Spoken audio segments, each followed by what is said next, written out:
Muito boa a todos, este é mais um vídeo do canal do Oliver e hoje ele fala sobre a Terra plana em 10 minutos. O horizonte se vê plano, não importando a altura que está o observador. Todos os vídeos de aviões, drones ou balões a grande altura, se for gravado sem utilização da lente olho de peixe da GoPro, vai aparecer um horizonte plano, mesmo a 3.000 metros de altura. Somente a NASA e suas comparsas mostram algum tipo de curvatura nas suas imagens falsas feitas em computador. No entanto, o horizonte vai se encontrar sempre à altura dos olhos, na medida em que vamos ganhando altura. Assim você não tem que olhar para baixo para vê-lo.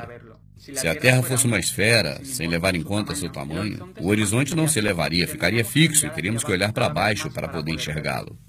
Se a Terra fosse uma esfera de 40.000 quilômetros de circunferência, segundo a trigonometria esférica, o horizonte deveria desaparecer da nossa visão 8 polegadas por cada milha de distância elevada ao quadrado. No entanto, você enxerga objetos em distâncias que jamais poderiam ser visíveis se houvesse a tal curvatura. Você vê a cidade de Chicago a partir de Michigan a uma distância de 96 quilômetros. Isso seria impossível se a Terra fosse uma esfera, porque ela estaria oculta atrás da curvatura a 2.354 metros. A característica física da água é de estar e permanecer nivelada. Quando este estado está afetado por alguma influência externa, o líquido vai se mover até recobrar seu nível. O que observamos no mundo real é que a superfície de toda a água em repouso sempre forma um plano horizontal. A Terra esférica giratória não é consistente com essa propriedade da água, mas num plano imóvel, sim, claro é. Segundo a teoria heliocêntrica, a Terra se encontra girando e orbitando pelo espaço sideral a milhares de quilômetros por hora. E sem dúvida nada você sentiu ou ouviu a respeito de sentir alguma coisa desse tipo. Todos os experimentos científicos feitos aqui na Terra provam que ela não se move de jeito nenhum. Se a Terra estivesse rodando, os tipos de voo seriam muito diferentes dependendo das direções dos aviões. Um avião voando em direção oposta à rotação terrestre percorreria uma distância muito maior do que o avião que está voando em direção oposta na mesma velocidade. Na verdade, e o que você já sabe, é que os tempos de voo dos aviões são sempre os mesmos para qualquer lado. Se a Terra estivesse girando e orbitando conforme nos contaram, seria impossível a estrela polar Polaris estar sempre acima do Polo Norte na mesma posição. E ela está lá, sempre fixa no céu. Ela sempre foi referência para a navegação. Do mesmo jeito, as constelações não mudaram de lugar no mínimo ao longo da história. Isso é incompatível com a história da rotação em órbita terrestre. Se a Terra estivesse girando, a fotografia noturna de larga exposição, que são chamados Star Trails, não mostrariam jamais o círculo perfeito que as estrelas realizam ao redor da estrela Polaris. Mostrariam linhas irregulares. Com isso se conclui que são as estrelas que rodam ao redor de Polaris numa Terra imóvel. Segundo a teoria da gravidade, um objeto menor será atraído por um objeto de maior massa. E, sem dúvida, não há nenhum experimento na história da humanidade jamais mostrou que um objeto de menor massa é atraído por aquele de maior massa. Segundo a teoria, a gravidade faz com que o mar se mantenha agarrado à Terra esférica giratória. E você sabe que a água jamais vai ficar presa numa esfera, ainda mais se essa estiver rodando.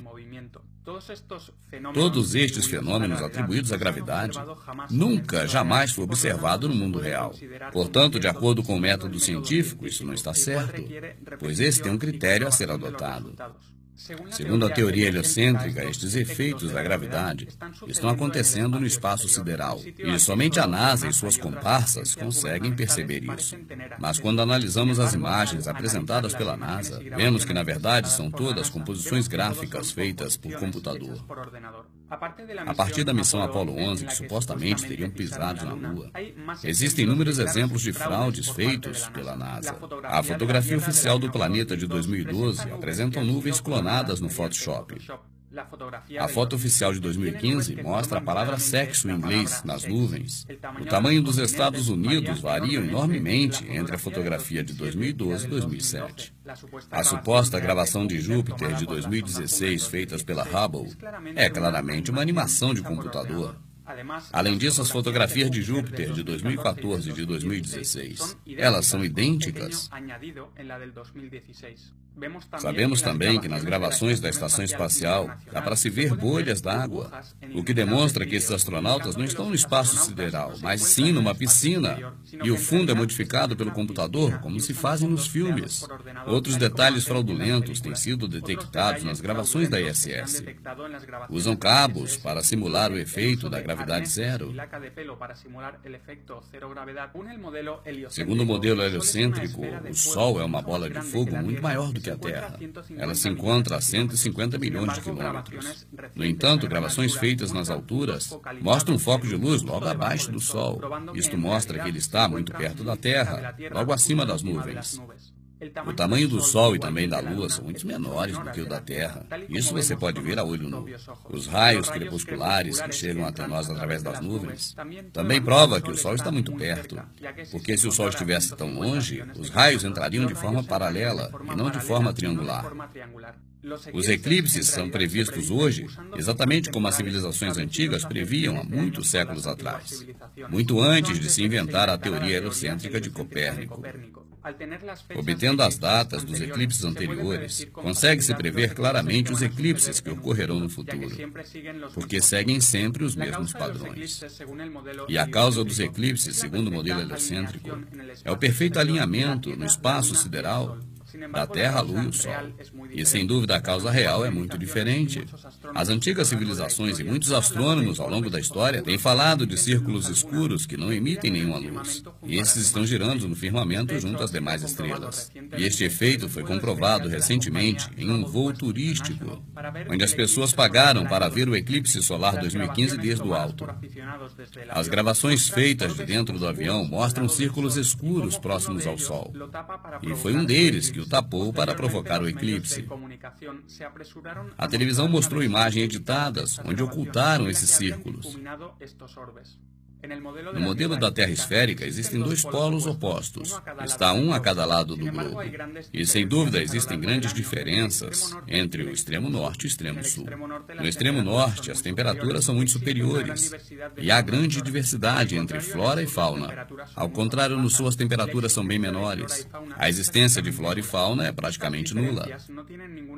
E estas diferenças não têm nenhuma explicação satisfatória no modelo da Terra esférica, já que o Sol clareia do mesmo jeito norte e sul ao longo dos anos. Ao contrário, é totalmente lógico na Terra plana. O Sol, que é muito menor do que a Terra e clareia só no âmbito local, completa uma volta sobre a Terra a cada 24 horas. Ao longo do ano, ele vai caminhando de trópico a trópico e por isso ocorrem as estações. Ao percorrer uma distância bem menor na circunferência do norte, ele circula muito mais lento do que no sul, e por isso que a temperatura é mais elevada. Por outro lado, o Sol tem que viajar mais rápido na circunferência do sul para dar a volta em 24 horas. E por isso ele passa menos tempo esquentando uma determinada área. E por isso existem diferenças de temperaturas entre norte e sul. A Antártida, na verdade, são essas muralhas de gelo que rodeiam a Terra. Quanto mais a notícia se espalha, mais as autoridades proíbem o acesso a essas áreas. A pesquisa e investigação por parte de cidadãos são proibidas. O Polo Sul, portanto, não existe. O que existe é um eixo magnético localizado no centro da Terra. As provas da existência do Polo Sul mostradas pelas autoridades são algumas bandeiras e uma bola metálica. No entanto, esses objetos podem estar localizados em qualquer ponto aleatório ao largo da circunferência de gelo. Também jamais foi feita uma circunnavegação passando pelos dois polos da Terra esférica. Só se fazem círculos na Terra de leste a oeste, oeste e leste, justamente porque é a única circunnavegação que pode ser realizada num plano.